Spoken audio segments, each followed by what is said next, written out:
Hello everybody, Steve Griffiths here, developer of the MTPredictor software program. In today's MTPredictor video, I'd like to take a look at profits and losses, and as an example, I'd like to have a look at how the US E-minis unfolded yesterday.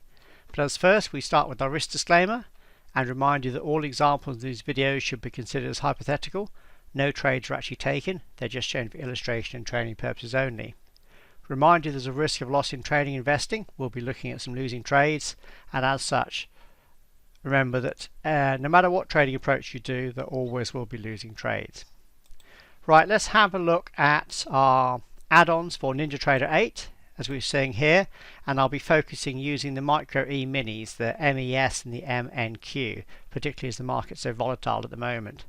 So this is the MES, which is the micro of the ES.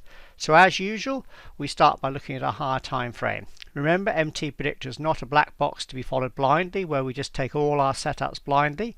We do this because we understand that half the time markets are random, and therefore you shouldn't be doing any kind of analysis, but half the time the market is in a clearer pattern.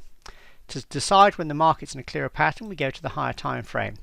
The higher time frame is a time frame between 3 and 5 time frames higher. So if we're looking on 3-minute charts, we'd go out to the 15-minute chart. If you're, say, looking at daily stocks, you'd go out to, say, the weekly chart. Perhaps 4-hour Forex, you'd perhaps go out to the 8-hour or the daily. So we go back to look at prior pivot swing highs and lows.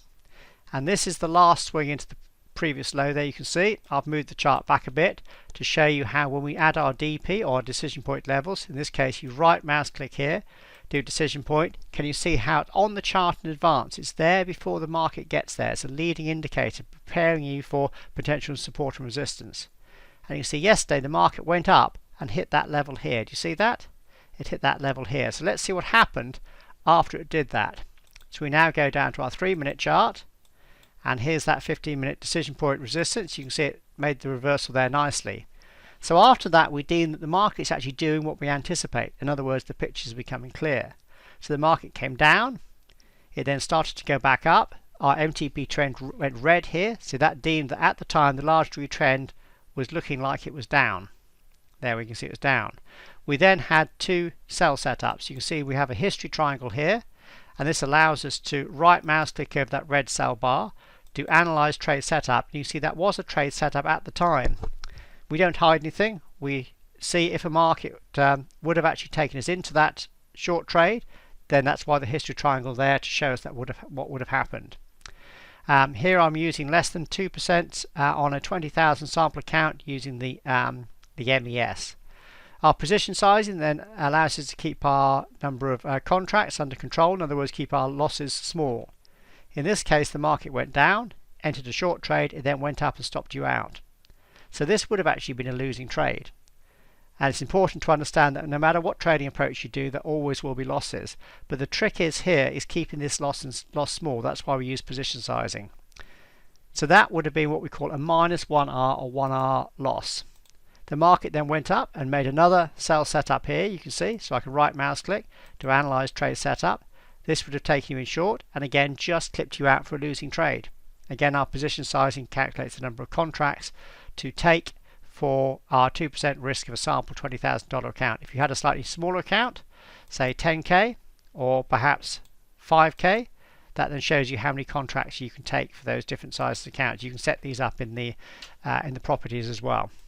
So let's just keep it at our 20,000 for reference. So at this point in time, it was quite hard because you had 2 good setups that looked really good, market reversing off our DP resistance, market trend going down, our MTP trend going red, 2 valid trade setups. You'd have had 2 losing trades. Losses can and will and do happen. So you would have been -2R down, or 2 risk units down.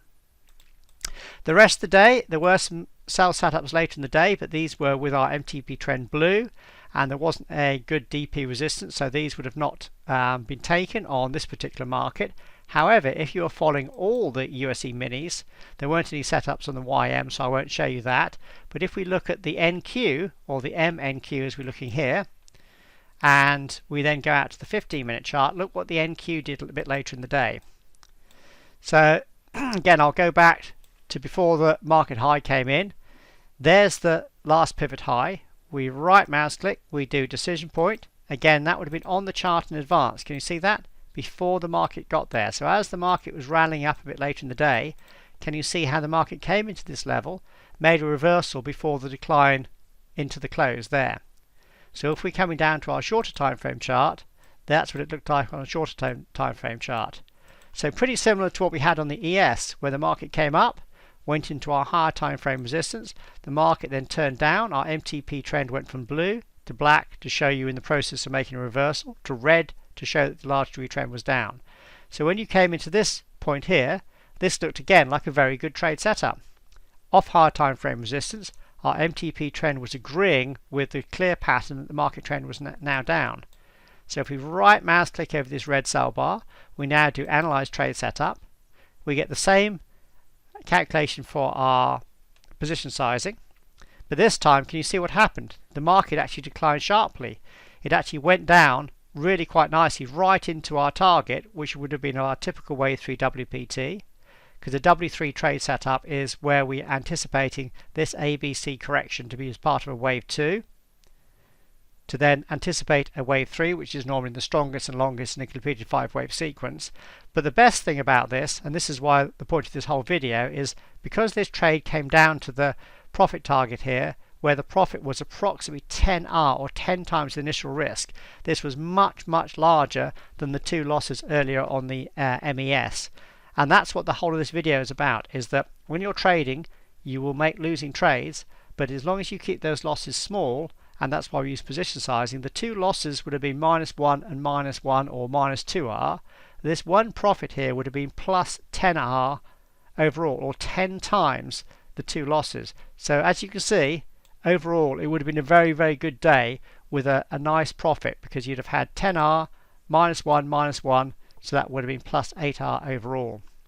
So hopefully this has been a good example of profits and losses when using MTPredictor, and that you're only trading when the pattern's clear. In other words, we're making clear reversals of our higher time frame support and resistance levels, and when the losing trades come through, and they will do no matter what trading approach you have, there always will be losing trades.